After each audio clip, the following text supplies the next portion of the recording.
Welcome everyone to the Eastside Freedom Library.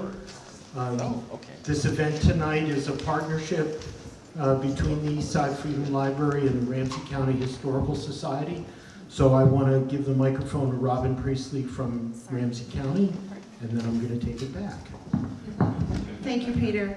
And thank you everyone for coming. We so appreciate the great turnout tonight to see Dr. Green.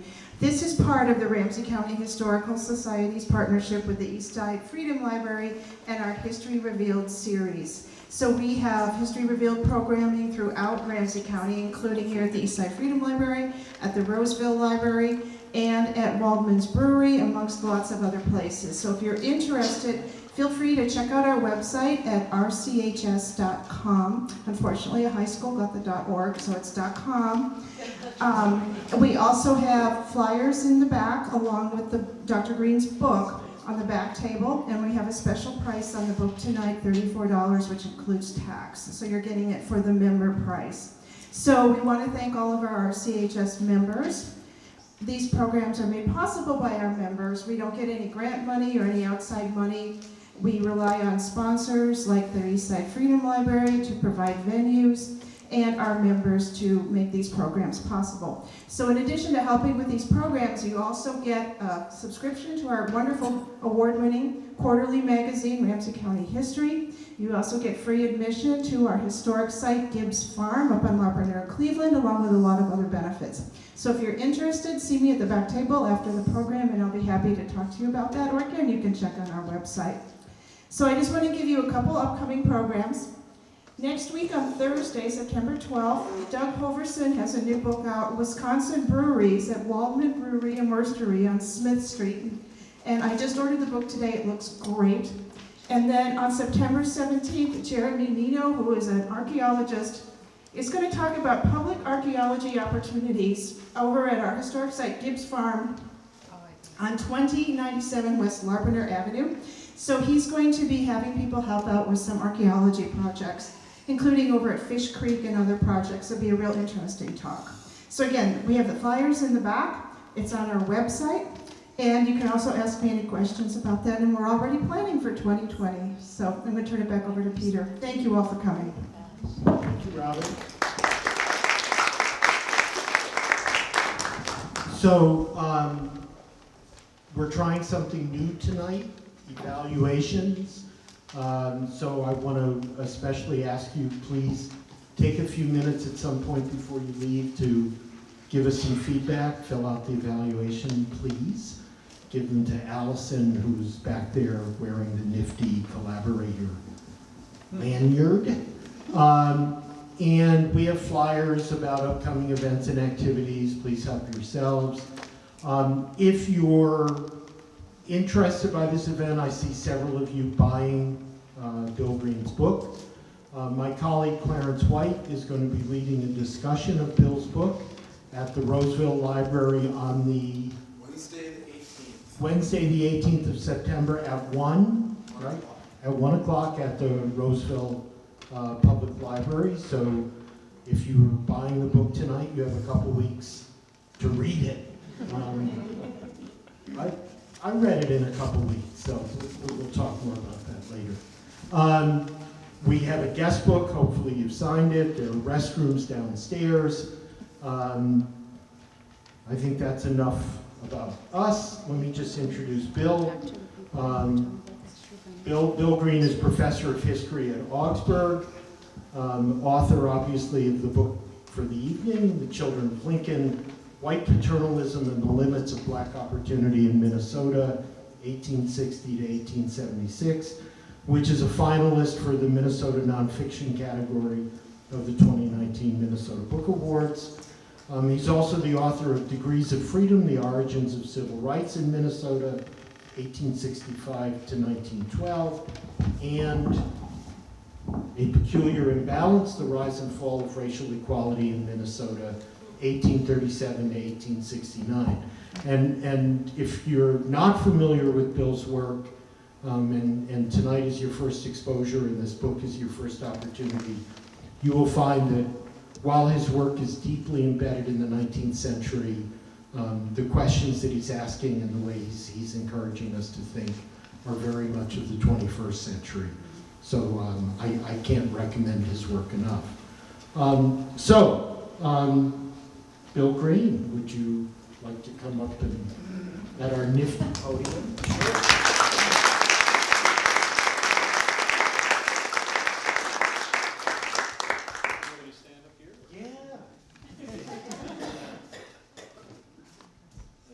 Turn on the mic, and there's water for you, and ready to roll. I'm not used to this. Yep. There you go. You're going to ask me some questions. Yeah, but you've got to talk first a little bit. Okay. I was born in Massachusetts. Grew up in New Orleans by way of Nashville, Tennessee, where my dad was dean at Fisk and my mother was a teacher. And we were at Fisk at the end of the 1950s and at the beginning of the 1960s when the freedom rides and the sit-ins were just beginning. And I didn't know anything about it because I was a kid, it's about this big. But I think probably so much of that past, that personal history, moving to New Orleans at a time when the movement seemed to be moving southward, and seeing my folks involved with meetings in the living room. I was upstairs with my friends. Never really understood what was going on, didn't care. I was a teenage boy, I had other interests. It wasn't until I went to college, oddly enough, where you're supposed to learn such things, I suppose. And in particular, Gustavus Adolphus College. I wanted to study abroad, and my folks sent me there. And walking through the bookstore, I began to see something that I didn't expect. At the Swedish Lutheran school, where before I attended, the only people of color were Norwegians, because that's how they were described, I found a strange thing in the bookstore. I found a very, very large section dedicated to African American history and literature. This was 1968. And my class was the first class, really, of any size of kids of African descent to attend the school. So, I always thought that was interesting, that the school would make that kind of investment, and I don't think it was for my benefit because I was a freshman that didn't read books and couldn't care that much about it, and yet I saw names and faces that I remembered from the past. And so in a sense, very paradoxical sense, I kind of began to understand, or at least learn a little bit about myself in the most unexpected place.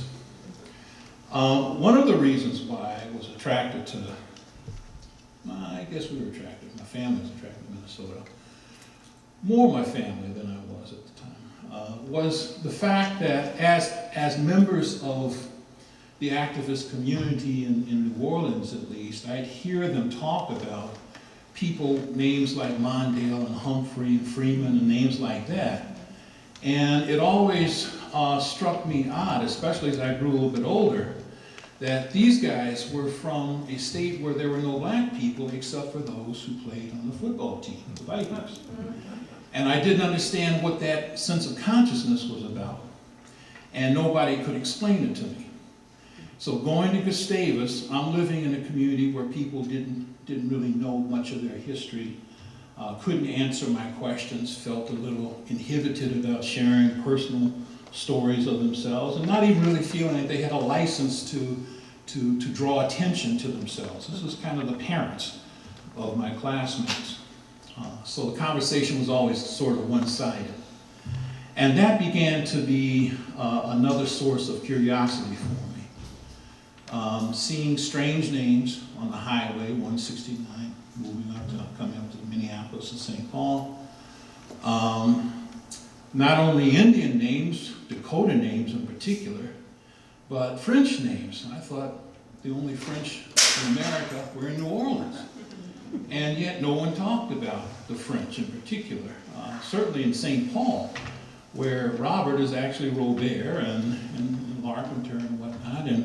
And that created another question for me to examine. What happened to these people?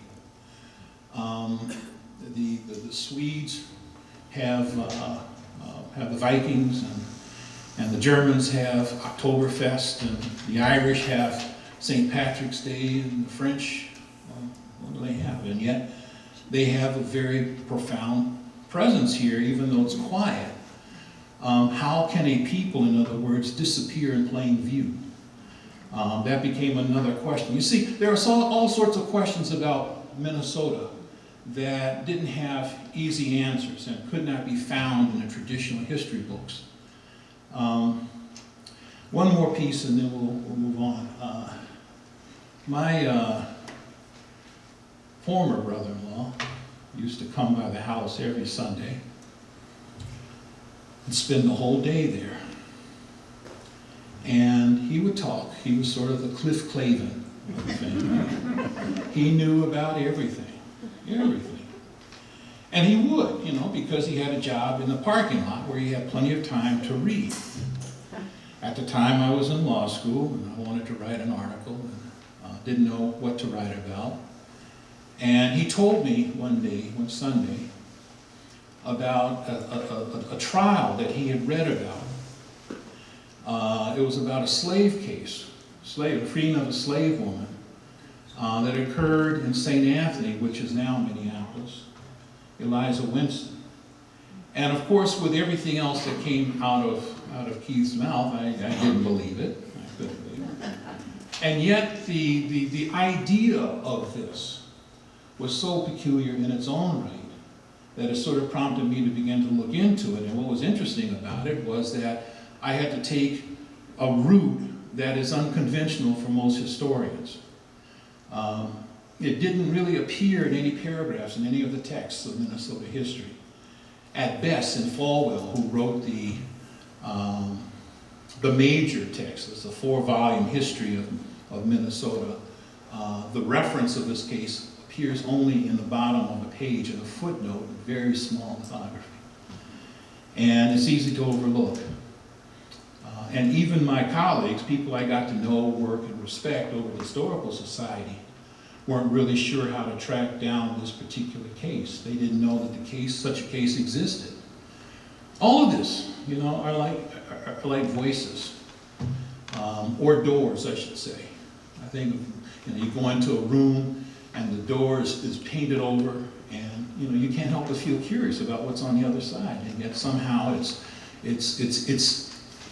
shut, and you have to sort of pry. You have to know how to pry it. And I had to learn how to look at this history that had not really existed before in the conventional sense from a different way. I had to kind of stand on one leg and cover one eye and look between the lines of statements that were made to try to decipher that record.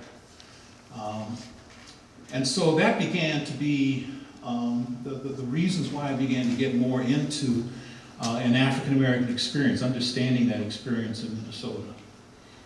When you look at when you look at the canon of U.S. history or racial history, one would get the impression that the critical lessons of the African-American experience are found almost exclusively in the South during a period of slavery and oppression. And those stories are key, they're very critical, but they're not the only stories. But looking at that canon, you come away with the impression that there is no history here at all. And so as a result, that leaves fertile ground for us to create all kinds of myths about ourselves. And so I wanted to examine that mythology that we created. Now, my history is not about demystifying Minnesota history. As a matter of fact, I find it fascinating, and I find a lot of people who did things that were very unconventional in the 19th century to be heroic, even though I had arguments with them in my mind and in the middle of the night, to the consternation of my wife. But I had to learn how to look at these people in the times in which they lived. And so maybe it was the 6th iteration of this book. Yeah, 6 times. When I began to realize that there had to be some kind of justice to very imperfect people in order to get closer to the truth of that time. And so I had to learn how to read what was going on and restrain myself, in a sense, from that, from drawing any judgments. I could have opinions, but it was important to at least hear that other voice and try to get a sense of the world in which they live that led them to that perspective. So what I came away with were things like The Peculiar Imbalance, which looks at the differentiated power that existed among, I look specifically at 3 peoples of color in Minnesota during the antebellum years. One was the African American, one was the Native American, and one was, of course, the Irish Catholic. And what I found was that if you look just at the census data alone, within a 10-year period, Irish Catholics who were at the bottom of the socioeconomic ladder at the beginning of the decade were still there at the end of the decade. African Americans who could not vote, the Irish Catholics could vote though, so that's where the power comes from. And a special kind of grievance would be attended to, especially when they saw blacks with businesses. African Americans owned businesses during the 1850s, but they could not vote. So you have this sort of reversal of roles. And then the Native Americans and the Dakota in particular could vote if they wore pants, if they dressed the way of civilized men until 1857, when if they could not speak English, they could not vote. And the Dakota in the southwestern part of the state lived across the river from the German immigrants who couldn't speak English, but they could vote. Those are examples of the peculiar imbalance, and those are the kinds of things that I wanted to look at, because somewhere in those balances of power resided a history that I thought needed to be examined. That led to degrees of freedom. It's in the title. It was possible to be freed, emancipated, even enfranchised, and still not be equal. The law could not force a farmer who had land to sell it to a black man or woman who had money to purchase it. The law did not require craftsmen to take on people of color to serve as apprenticeships, nor could it require the schools to be just to kids of color. Couldn't require it. And yet, African Americans were free and politically equal, the males were. And it was interesting to see how African Americans had to sort of balance that with white patrons who paid the bills, who had done so much for the African American. How does one say, this is not enough, without sounding ungrateful? And so Degrees of Freedom sort of examines that strange dance that occurs when the African American and their white friend weren't really on the same level, where they talked past each other. Well, actually, one talked past the other. The black person never could afford to be candid. And the third book, The Children of Lincoln, which we'll talk about today, is about those friends of African Americans. The Degrees of Freedom is looking at the evolution of the civil rights movement. Consciousness is principally looking at African Americans telling that story and talking about the balancing act that they had to maintain in effect. Children of Lincoln, on the other hand, is about the other member of that relationship, the white friend. I got the idea from the book, from the commemoration of the Emancipation Memorial in Washington in 1876. And it was intended to honor the martyred president who'd been dead since 1865. And there was only one African American who spoke. That was Frederick Douglass. He spoke for a long time, and he held an honored position. And you can see the transcript. You can pull it up online. and read it. And in the middle of his laudatory statements about Lincoln, he says something that kind of sticks out, that doesn't seem to jive very easily with the overall sentiment of the statement. He says basically, that to the audience who had assembled, most of whom were white people, there were African Americans who were present, and they tended to stand on the periphery. He tells the people in the audience that you are the children of Lincoln, and we, referring to African American, are at best his stepchildren. And so that kind of tells me, that gave me the title for this particular book, because it's really about that sense of a parallelness that existed between black and white friends. In order to really examine that dynamic, I found myself pretty much alone and afraid. It's kind of like that show, right? Where it was one thing to write about my race. It was quite another thing to write about white people, and in particular white people of power. And that most of my colleagues in my field, I feared, would say you don't really have a right to cover this particular area. And I did not find that actually get manifest, but it was one of the uncomfortable things that I felt in doing this research, and yet one can't help but get into it. This book really is an examination of how kindness and paternalism had its own effect on limiting the opportunity that African Americans had. An African American had the right to vote, and even had the right to go into a hotel. But they were oftentimes denied admission, and they couldn't challenge it in court without being attacked by their white friends. So there is this dance that was going on. To get a sense of that dynamic, I looked at 4 people. One was a politician, and I'll read a passage that just deals with him. I find him fascinating. He's one of my favorite characters in history, Morton Wilkinson.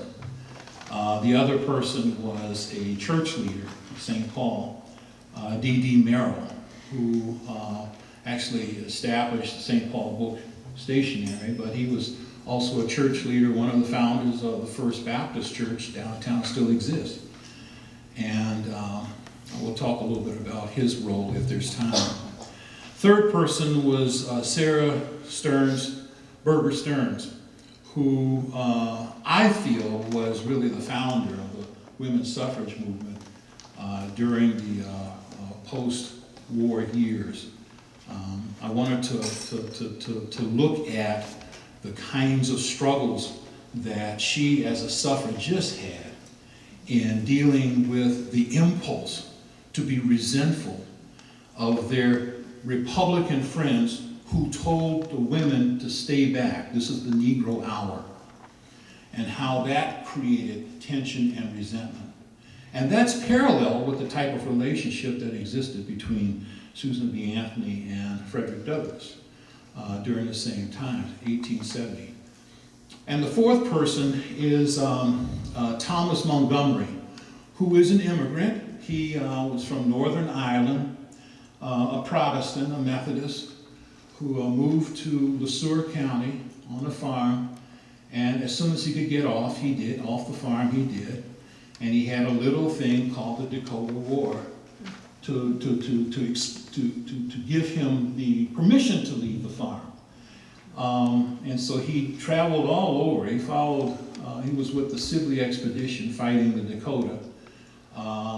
In '63, his unit returns to Fort Snelling, and from there, his unit is deployed to the south, where in St. Louis, he sees for the first time, A, African Americans, and B, black men in uniform. He learns that you can get quick promotion by becoming an officer, and you don't really have to be born into the gentleman class. You can transform yourself. He had been a corporal, And overnight, he becomes a second lieutenant, then a captain, then a major, all within a matter of 2-3 years.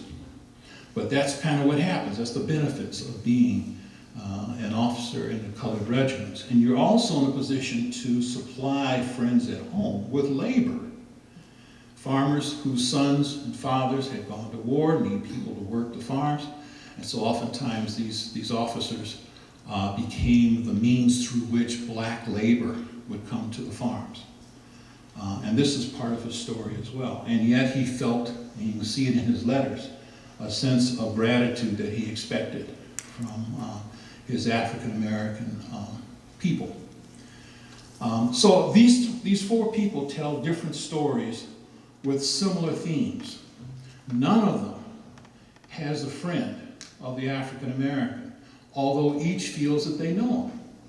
None of them has a relationship in which they have candid conversation, where they can actually hear an African-American saying, well, what do you mean by what you just said? This isn't far enough. You're not really dealing with your own bigotry.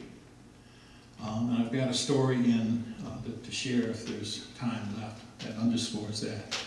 So you have these parallel worlds, and the thing and for survival means for the African American not broaching that topic, while the white friend lives complacently in the sense that he feels a sense of ownership of his black friend's gratitude. Okay, so I could go on, but I'll stop here. And you want me to read something? Sure. You read something? Yeah.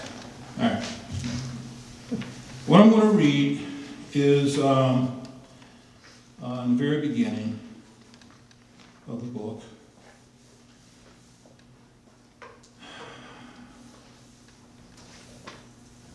And I think it sets up the dynamic in an honest way, because it's nuanced, it's subtle. No one screams at anybody. Few people are even aware that there is a parallel world forming or existing. I think that's the context of the nature of the relationship between the races at the time. St. Paul, Minnesota, January 1st, 1869. 6 years to the day that President Abraham Lincoln issued the Emancipation Proclamation. Ingersoll Hall was alive with the jubilation of the black men and women of Minnesota who had crowded into the large auditorium in which they would normally not have been allowed. It was the first time they could get into the auditorium. Owned by a Republican. A Republican helped found the Republican Party in Minnesota.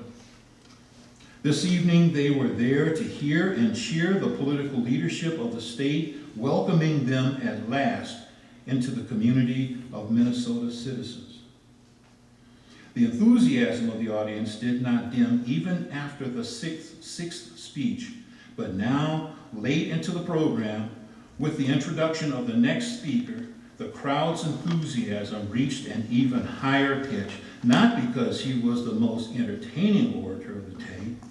That honor belonged to the last speaker of the evening, Ignatius Donnelly, but because he was the one political leader who did more to persuade the white men of the state to extend the right to vote to black men.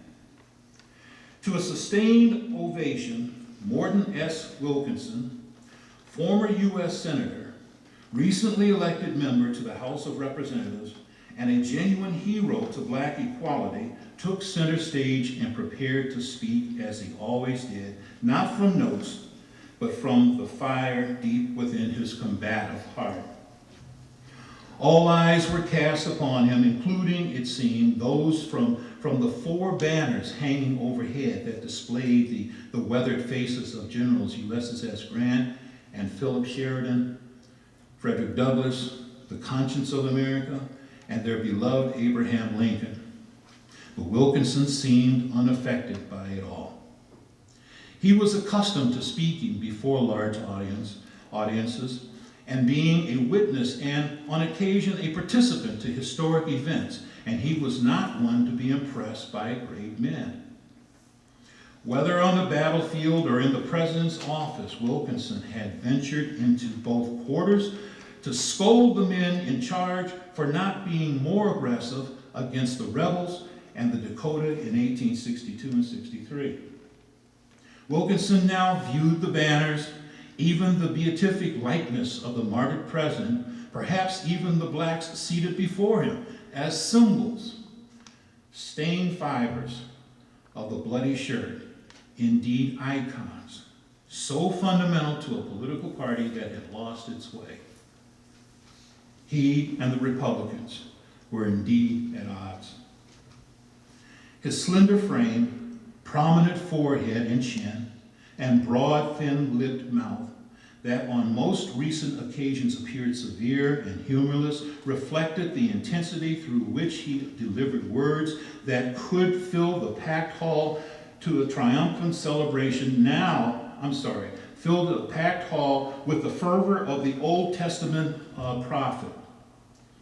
His visage was in stark contrast to the triumphant celebration now occurring within the very city that had for 15 years mocked the abolition of slavery and rejected black suffrage.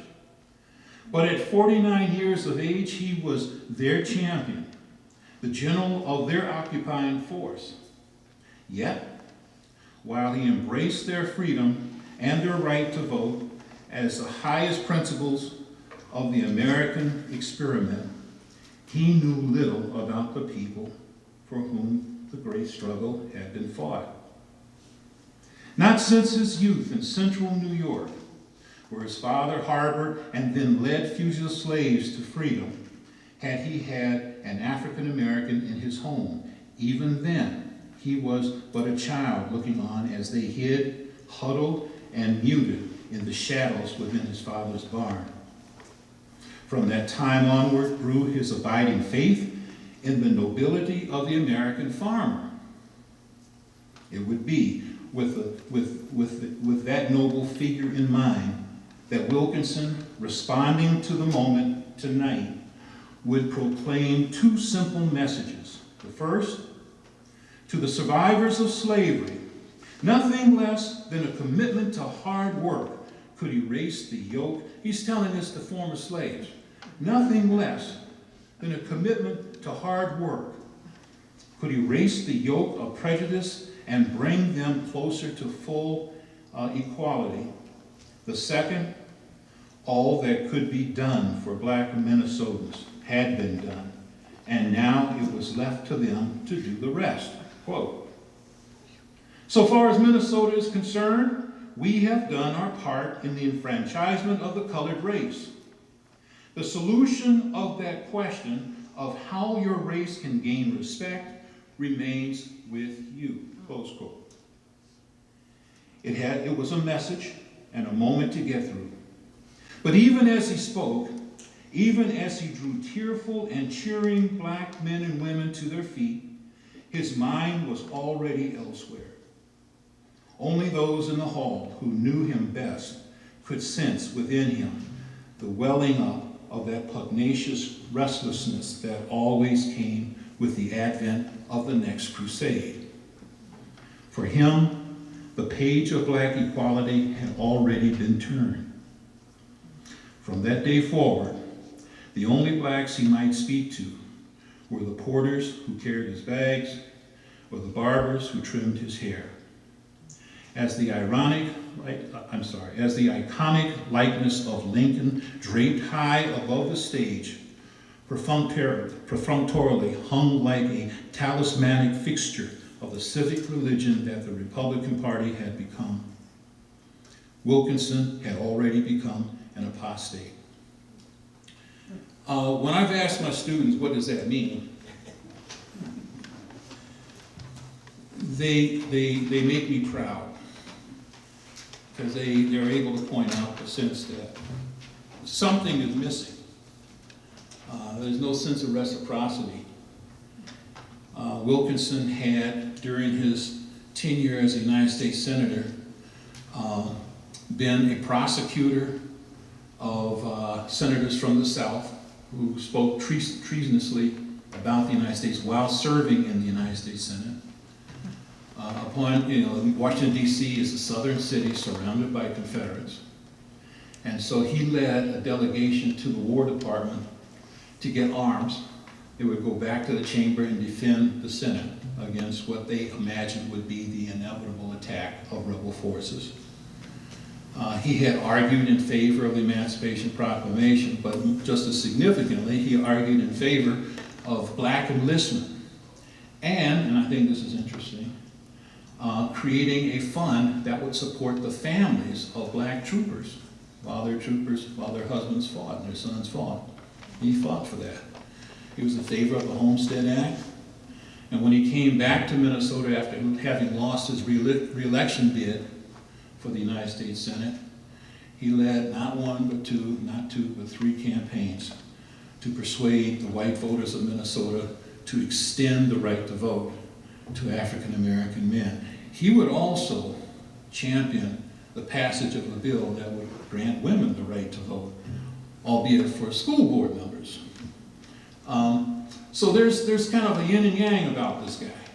And I find him fascinating, and I find them all fascinating for similar reasons. And so I'll stop there. Thank you.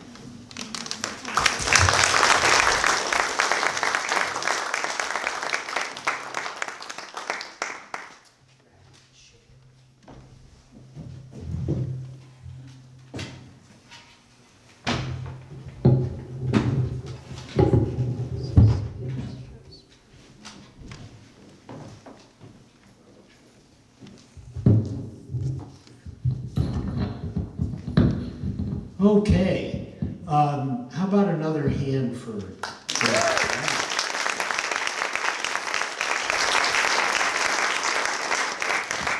So we thought we might have a little bit of a conversation and then invite you to weigh in. And, I was going to, overwhelm you with words and pictures and images, and Peter said, please don't, let's have a conversation. This man is clearly in your corner. We didn't want to have to deal with the technology. Yes. So, first, I, as a historian myself, I wanted to ask you about the journey from being a lawyer to being a historian, and how your background in the law has shaped the way, if it has, that you've become a historian.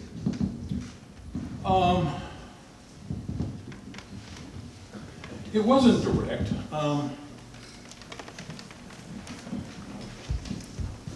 The short story is that I just finished maybe the 10th hour in the law library, and I'd gone to my office to leave, and my assistant had left the stack of reprints of my first scholarly piece, and that's the story of the trial of Eliza Winston, the slave woman.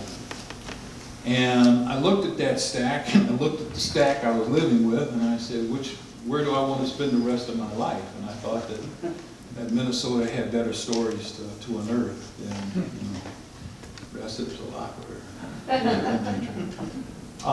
I was interested in looking at history, not just from a historian's point of view, but I think that for my interest at least, I wanted to look at how law played a role.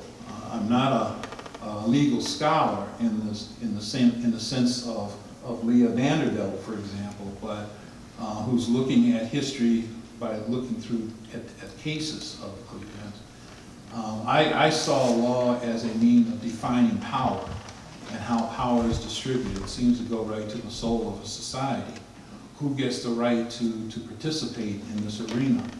And who gets the right to own property? And those kinds of things were of interest to me, and I think the legal study gave me a way of interpreting that material to get closer to how power is defined in society. But I principally view myself mainly as a historian who seasons some of the work with legal issues. Thank you. As I was listening to Bill, many things popped through my head, but one I wanted to share, Bill's story of, how were people going to respond to an African American writing the history of 4 white people and their peculiarities, limitations, contradictions. And it was well after I had finished my degree and become a professor that I learned that the very first book written by an African American about a white person was Du Bois's biography of John Brown, which was published in 1931. So until 1931, the idea that an African American might take the responsibility and the power to tell the story of a white person, and of course in this case, not just any white person, but John Brown, and no less than Du Bois. So it's some shaky territory, even as late as 2019 to be venturing into. So I don't want to ask too much, but I think that one of the things that we stand for and try to explore here at the Eastside Freedom Library is the idea that the past and the present are in a conversation with each other. And I think for historians, sometimes it gets us into the dangerous territory of presentism, or, are we bringing our own values and questions to the past? And of course we are. Why else do we ask questions of the past? But I find Bill to be really scrupulous in avoiding the explicit commentary on the present. And so interestingly, and life I find is increasingly interesting, that I had a conversation with someone this morning about her interest in the concept of Minnesota nice. And I thought, well, that was something that ran through my head when I read this book, and I can't believe that you didn't think about that concept. And I wonder, what do you think Children of Lincoln has to say to those of us of whatever background who are trying to grapple with what is the legacy and the challenge of Minnesota nice? Well, I do come back to the notion that it's based in part on the absence of another to talk to really engage with. That friendship is really sort of one-dimensional, and in the absence of a counterbalance, one who's in a position of power is able to define the world in their own terms. I also think that I've been working on another manuscript that deals with the history of liberalism in Minnesota, 19th century. And it only covers the time period between 1847 and 1860. And, in the introduction, you're basically writing for yourself because few people will read it. It's therapeutic, you can get your tires and spin, and you can just have fun. So I found myself saying something I didn't intend to say, writing something I didn't intend to write, namely that when a society becomes complacent as a result of its victories, its acts of heroism, and it becomes complacent to that, then the very thing that you fought for gets lost. That complacency has a way of allowing good deeds to disappear, to vanish, to wear through. And I think that that's kind of what we see to some extent today. I was careful, you're right, in not directly or intentionally or boldly drawing parallels, in part because I don't think that all history is cyclical. I do think that we are a better society than we were. But I do see a society that has moved forward, and Minnesota in particular, that's a place where I've chosen to live, and proudly so, that still has the achievement gap, in just about every measurement you want to use. And as one who worked in the school system, I saw that, every day. So it's, I write history with the intention of raising questions, creating dialogue, prompting people to try to get lessons from it, or at least a perspective to look at it. I find that discussions of race tend to become so difficult for people that folks kind of wait for the moment to pass. And part of it is because it's hard not to be told that an individual is responsible for all the sins of the past, and it shuts down the opportunity for insight. And so I hope that my work stimulates discussion from a larger angle. For example, one of the devices I like using in class, when I know we're going to have, when we're going to cover a difficult topic, students are willing to go with me after we pass a certain threshold. Because we start with students assuming the roles of characters rather than them doing a moral inventory in front of the class. Their job is to articulate a perspective of a character in history. And it is from that characterization that we begin to probe and push and talk about assumptions. That's where students begin to feel like they can say what's really on their mind, what's really going on, with a modicum of protection, and yet a sense of authenticity about what's going on. And I want my books to basically offer people a reasonable avenue into difficult topics by being able to start with what they know of what happened in the past, interpreting it, and things like that. So, but I'm not a wise person. People will ask me questions, and the more I think about it, and the older I get, the less I know for sure. As my kids keep reminding me. So one more. So this book, while set in Minnesota, is also asking questions about what happened to Reconstruction. And I think it's significant that in this period in which we're living now, there seems to be a reconsideration of Reconstruction going on. So we have the series of films that Henry Louis Gates, I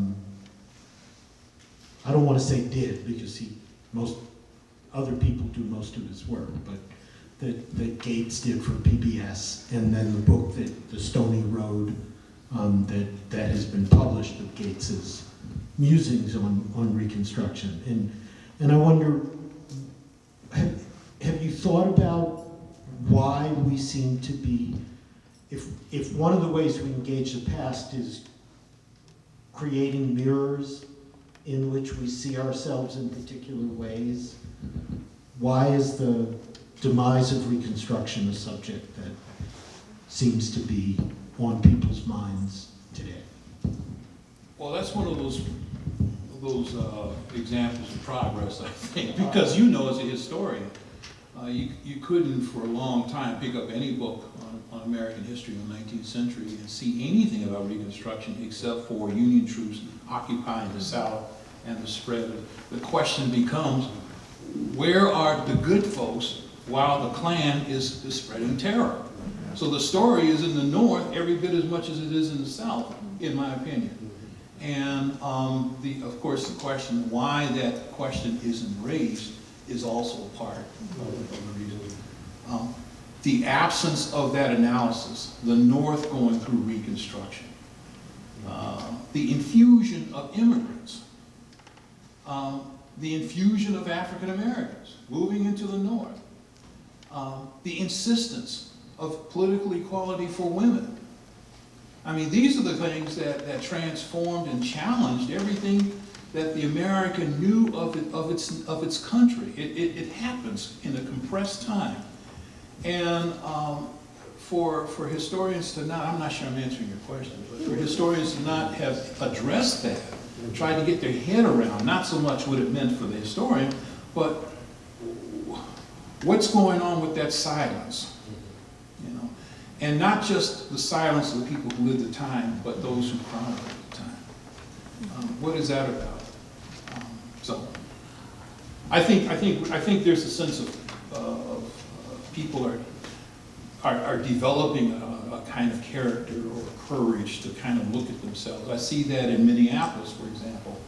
My colleague, Kristen Delegard, is facilitating or working with a team to unearth the restrictive covenants that existed in Minneapolis and still do. And the work she's done is phenomenal. But you know, before she did that, no one except for black people who owned property or tried to own property at the time, that story wasn't told. But it says something about a community that's willing to look at that stuff, honestly. So I think that even though there are all kinds of reasons to feel, down, despondent, frustrated, angry, whatever, I think that there are a number of indications of we as a community not feeling as complacent as our forebears were, to the good deeds of the past. Thank you. So I suspect some of you were here a while back. We screened the movie Jim Crow in the North, which relied heavily on Kristen Delegard's research and her team. And 138 people came that night to watch the movie. So, and we recently learned, and how many of you looked at the New York Times magazine and supplement on 1619? And that we had an inside source. The daughter of one of the people who works with us here at the library works at the New York Times, and she informed us that this was only the second issue of the New York Times in history that had completely sold out, and that they were reprinting the magazine section and the supplement. So, those strike me as signs that people are willing to look, at least more of us are willing to look at these difficult questions. And so I take some hope in that. I just want to add to that point. Now, what I'm about to say is not to, puff myself up. It's not that at all. But all last year and part of this year, people in parts all over the state wanted to talk about this. Mm-hmm. Not about the book per se, but about, that dynamic of the trying to make sense of what happened to a country that had Obama and now Trump. What happened? And I mean, these conversations were occurring not just in Duluth or Winona, where you have universities, but in Wadena, and there are other towns too. Yankton, I was in Yankton, where they wanted to have that conversation. It's something that I think people are yearning for, an opportunity to try to make sense, to try to grapple with it. And they're not burned out from the discussion per se. They may feel a little overwhelmed at times, but they're re-engaging because there's a sense of necessity to try to get a handle on it. Yeah, thank you. So I'd like to open this up for discussion. I should have said right up front that my colleague Carla really is Facebook live streaming tonight. So, one, if you're in the witness protection program, you better think about moving again. But in order to get good sound quality, we're going to ask those of you who ask questions to speak into a microphone. And the Facebook live stream will be archived on the library's Facebook page.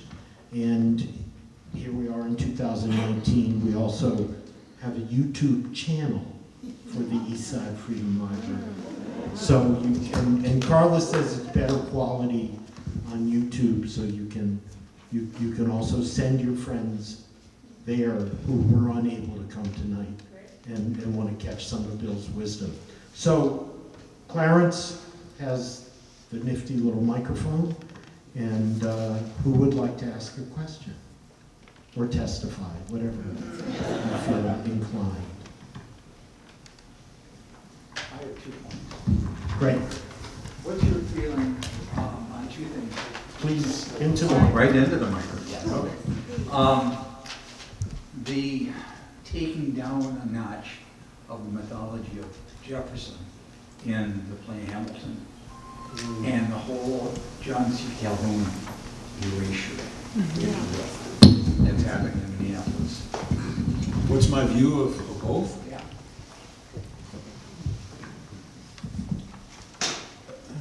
Jefferson owned slaves and had kids.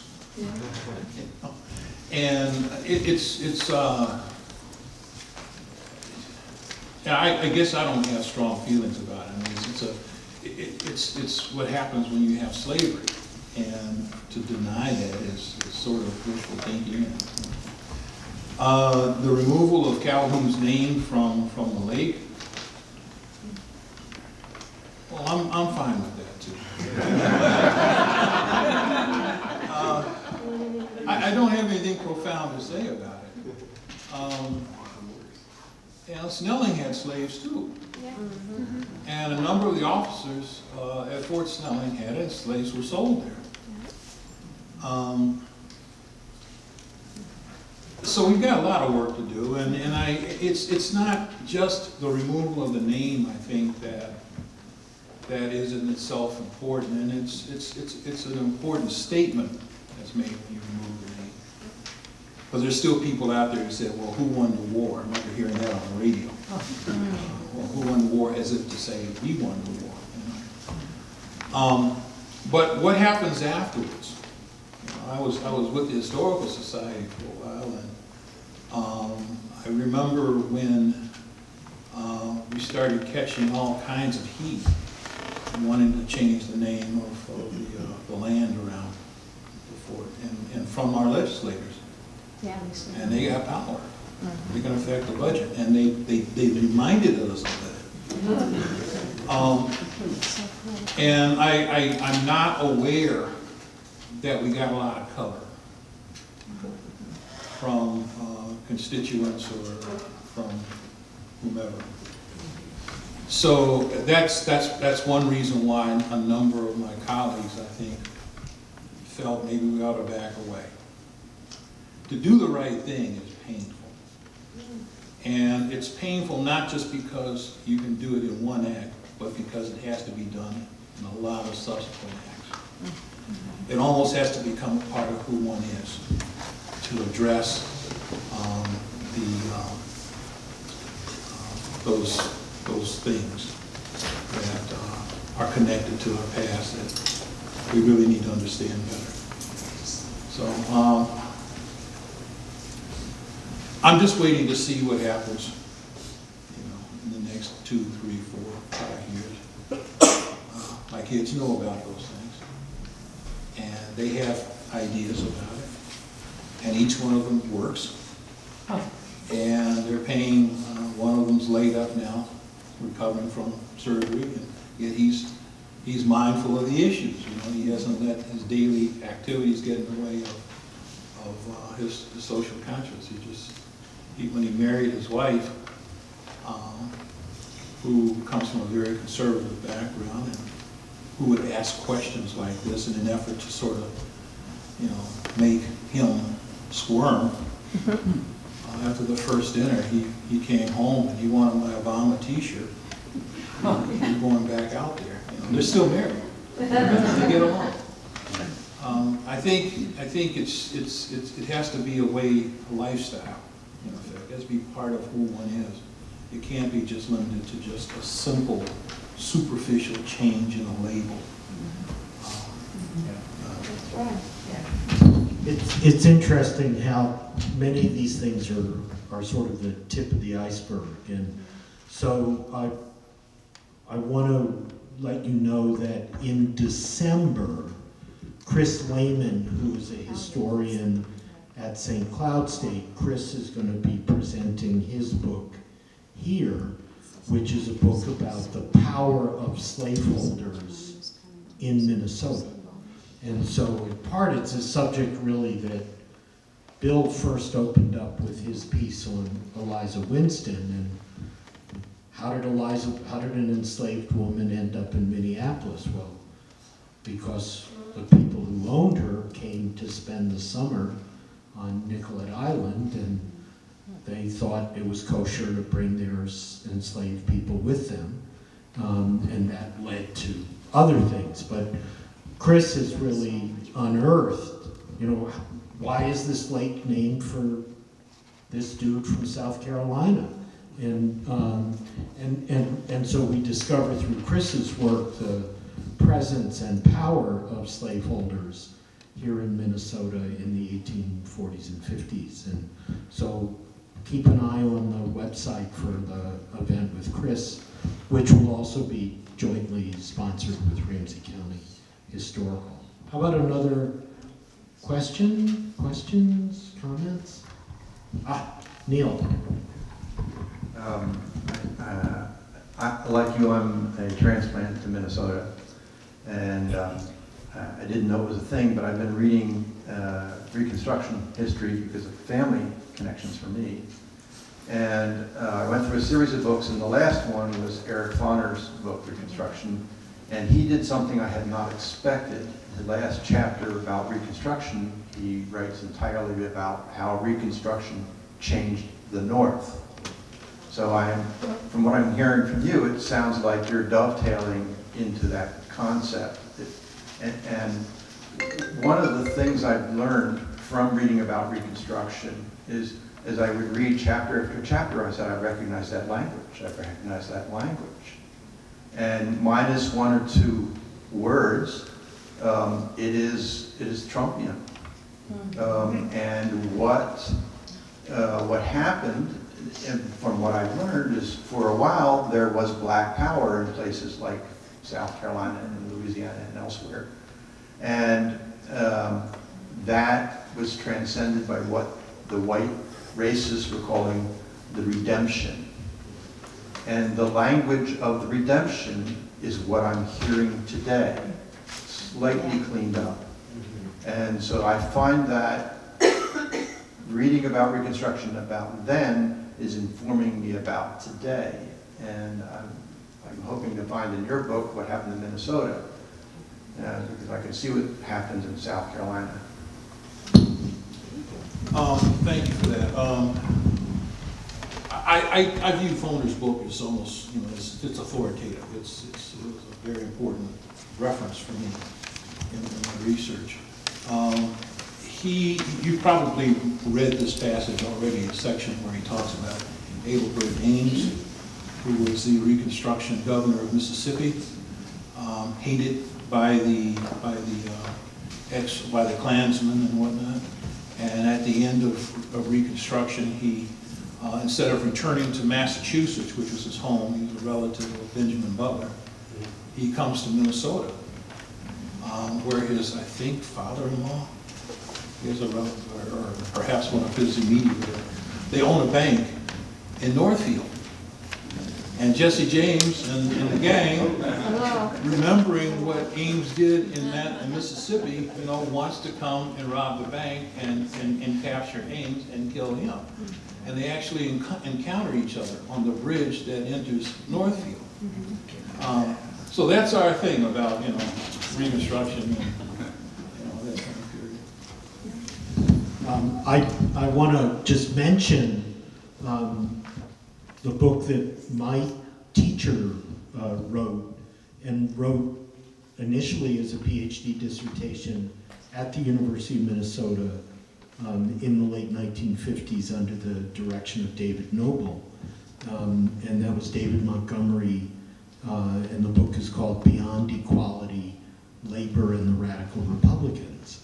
And he looks at how the labor movement failed to hold for a fight for equality, and the damage that that did to the labor movement in the mid-19th century. And people could be thinking about that today, too. Great. Other questions? Dane, please. Oh, hang on for the microphone. I too have been immersed in a lot of reading lately about Reconstruction. I found a fascinating book about the origins of Mardi Gras in New Orleans and the degree to which that was controlled by racists, and how important that was, that power structure was in challenging Reconstruction, and just an incredible amount of violence that Civil War never really stopped, and the violence never stopped, and so I'm just really learning a lot about that. And there too, in this book, this idea of high-minded white folks just getting tired of it, washing their hands, giving up, both the paternalism and this compassion fatigue really kind of comes through, just surrendering. And I'm wondering if in your, I mean, you're just you're the expert on Minnesota's early racial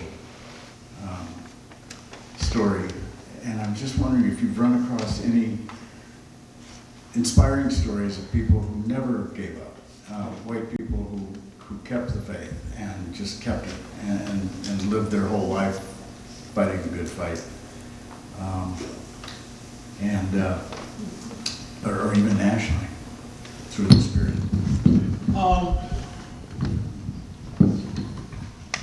I can't think of anybody in particular who maintained that passion throughout. But I can refer you to Dee Dee Merrill, who at least seemed to carry a sense of incompletion.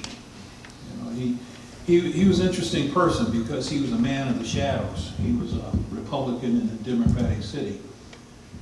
He was a Republican who served on the school board at a time when the majority of the school board members were Democratic leaders, including people like Sibley and Robertson, who was the sheriff, and everything else, and a number of other big names. And he served on a number of committees, one of which dealing with the facilities of the schools. He presided at a time when black children were relegated to a classroom with no windows. They were boarded over, which meant they didn't have natural light coming in. And because it's in the wintertime, so that's when classes are held, and the kids with no clothing, so they're cold. There's no blackboard, there are no books, there was no teacher. And this is where black parents were sending their kids and beginning to petition the school board to do something about it.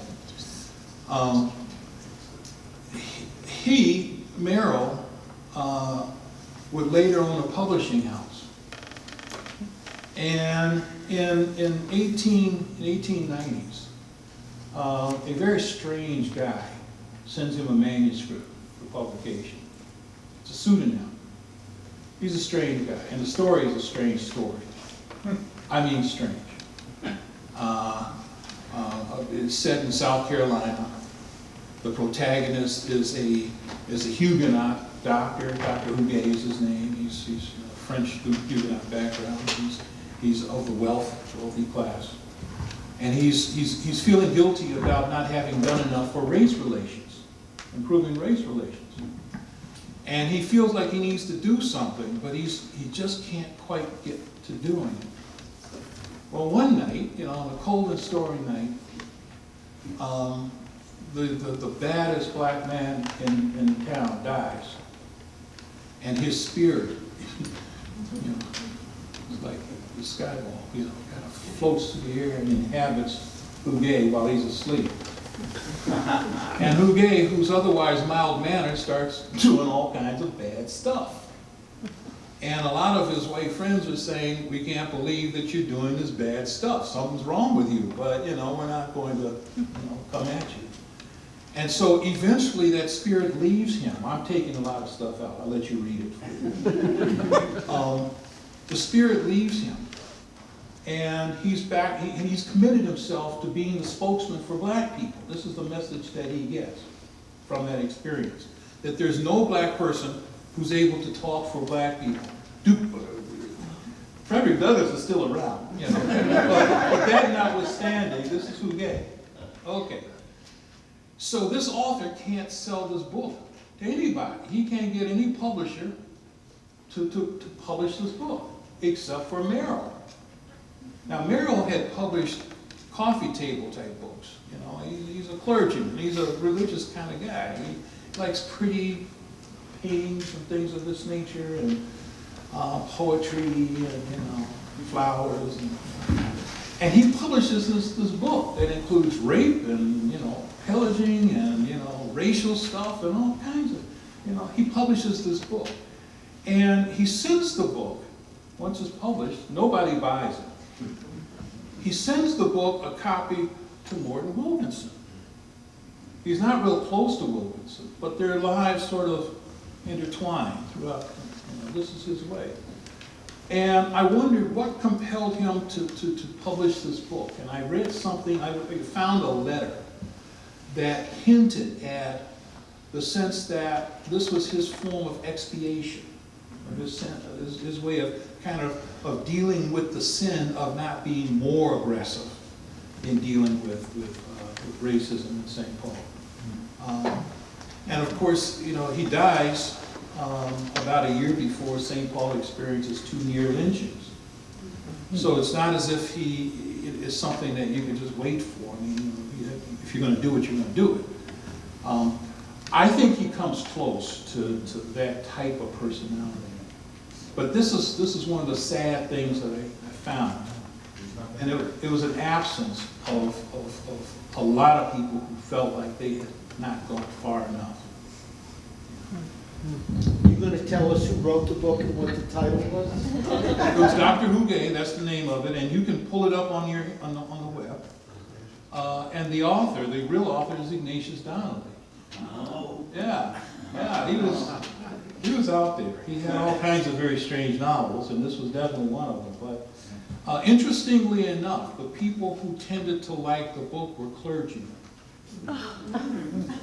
I don't fully get that. I'm tempted to read the book again just to kind of see what they got. But these were clergymen who liked it. Catholic clergy and Protestant clergy. And those letters that they wrote praising the book, you can get in the Historical Society. They're on file. Maybe we could take one more. Patricia.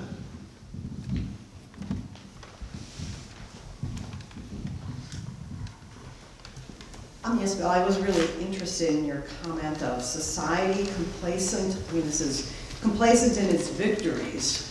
Find the thing you fought for is lost. Growing up in Minnesota, I was brought up in a lot of very historic, or very heroic, is what I'm trying to say, heroic stories about Minnesota and Minnesotans and settlers. And I'd like you just to kind of go back to that statement and maybe remind us of what we've lost. Well, when I do a PowerPoint on this thing, I want to make it a point to show that Minnesotans during this time, the Republicans, had reason to be proud. I mean, they had passed the suffrage amendment, the black suffrage amendment, after 3 attempts. They integrated the schools. They said that if any school, and they're talking about St. Paul in particular, any school that segregates on the basis of color will lose state funding. And this is written into a law that was passed just 3 months after the referendum, just after the celebration of the passage of that referendum. You see black men beginning to be appointed to the jury, which is something that never happened before. In 1883, Minnesota joined other states, 1885, Minnesota joined other states in passing a public accommodations law and amended it twice before. One of the amendments was drafted by Minnesota's first black legislator, Frank Wheaton. 1902, St. Paul will become the site of a national discussion where the most prominent leaders of the civil rights, the most historic names, would come to St. Paul. Ida B. Wells, Du Bois, Booker T. Washington, T. Thomas Fortune, I mean, all these great names are here. And where did they meet? They met at the state capitol. 1902 was the last year that the capitol was used. The legislature allowed the delegates to meet there. And the person who gave the opening remarks was the governor. Now, this was at a time in American history where blacks were being lynched, where racism was running riot all across the country, north and south.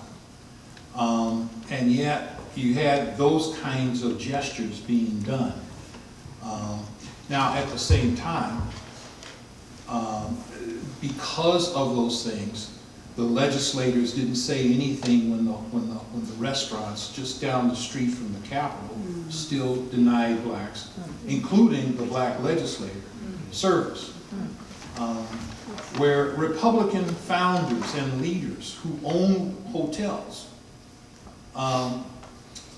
did not permit blacks to come in, including Frederick Douglass and Booker T. Washington. They wouldn't let them come in.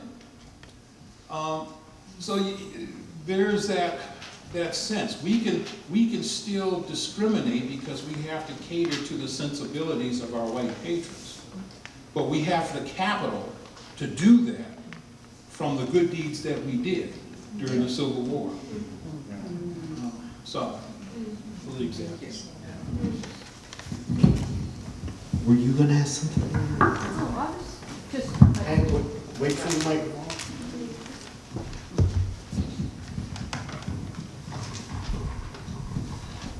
I just wanted to say that your foreword made me really feel white.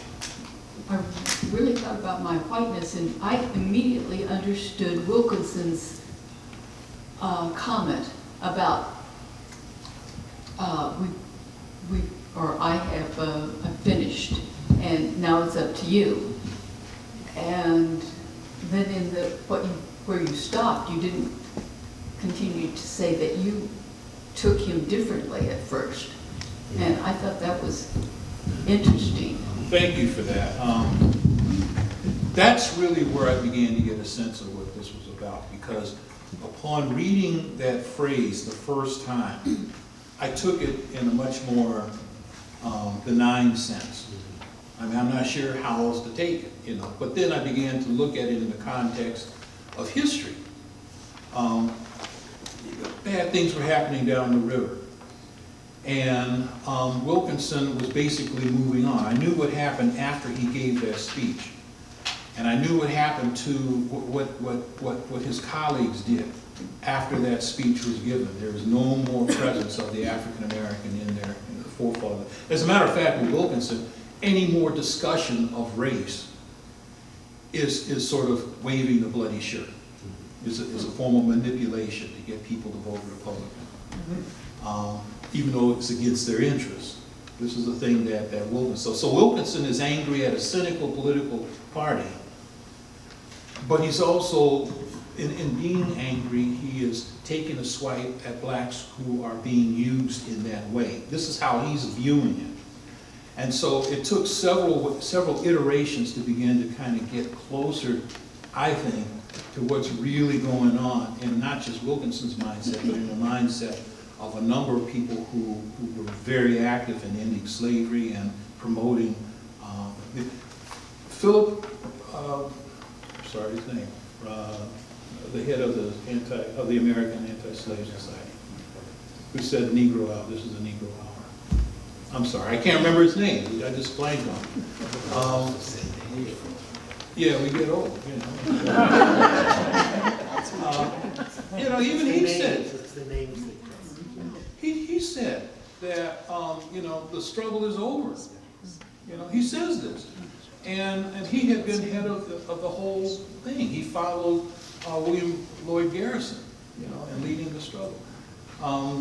Donnelly, who was far more progressive in civil rights, said the same thing. This is now a time in which we're grappling with class tensions, where race is no longer a problem. He says this.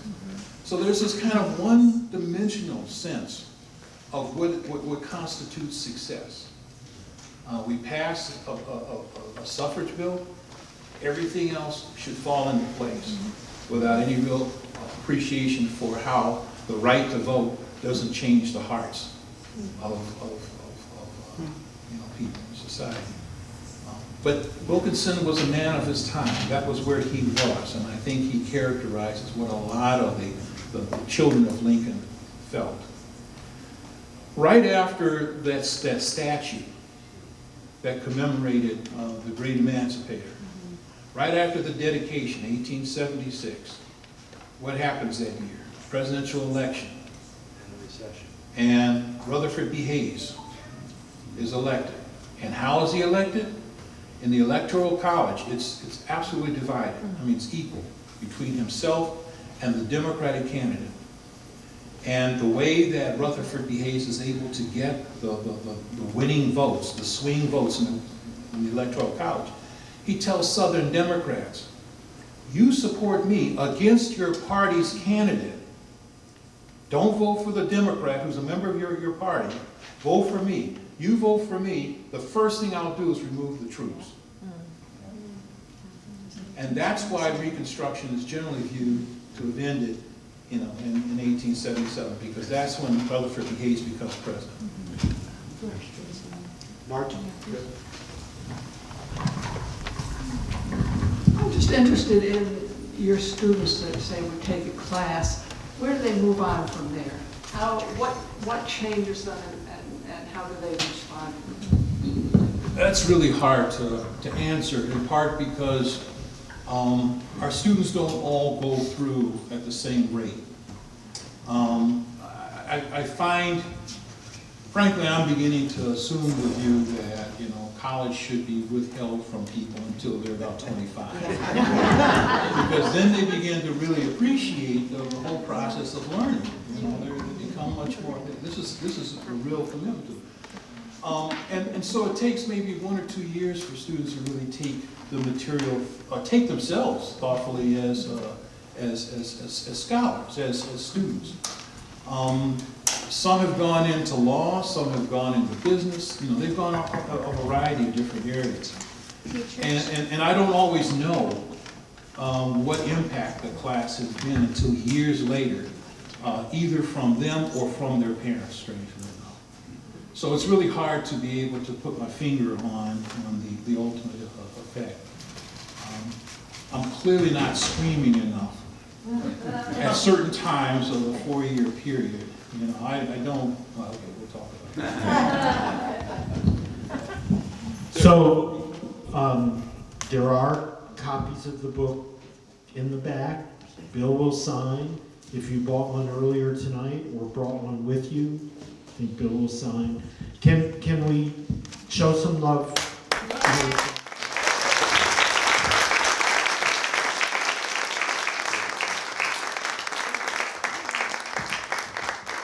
Thank you all for coming. And so, Clarence? Remember there are evaluation sheets on the show, so Fill them out. We won't let you out if you don't fill them out. and take a flyer for the book club event. Even if you can't go, pass it on to a friend. So this conversation can continue. So the 18th at Roosevelt Library.